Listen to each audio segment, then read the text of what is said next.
Hello, xin chào tất cả các bạn. Cảm ơn các bạn đã đăng ký kênh và quay trở lại với Karen Channel của mình. Các bạn đừng quên like và share kênh nếu như bạn thấy video này hay và hữu ích. Đặc biệt các bạn đừng quên click vào quảng cáo khi bạn đang xem video để ủng hộ kênh nha các bạn.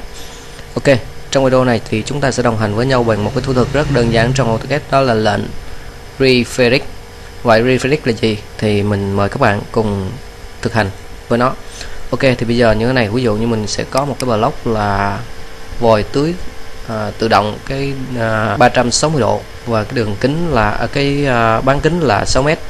Vậy thì ví dụ như khi các bạn chỉnh sửa một cái block thì các bạn sẽ kích đúp vào và ok, thì nó sẽ hiện ra cho các bạn một cái trang khác như thế này để các bạn chỉnh sửa. Tuy nhiên điều này nó rất khó khăn.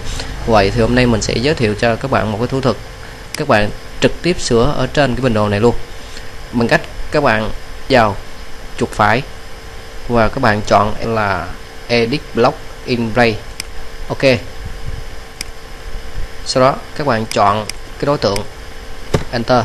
Như vậy là các bạn trực tiếp sửa ở trên cái bản đồ này, và các bạn muốn thêm hay bớt cái gì đó thì các bạn có thể thêm bớt, vân vân. Và sau đó thì các bạn click vào cái lưu.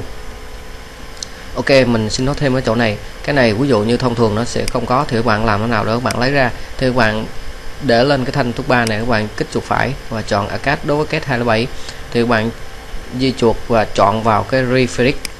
Ok, sau đó các bạn click vào lưu. Ok, như vậy là xong.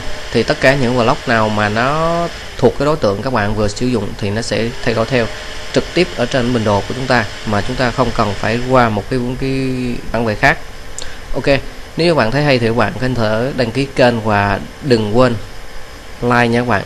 Cảm ơn các bạn và hẹn gặp lại các bạn trong video tiếp theo.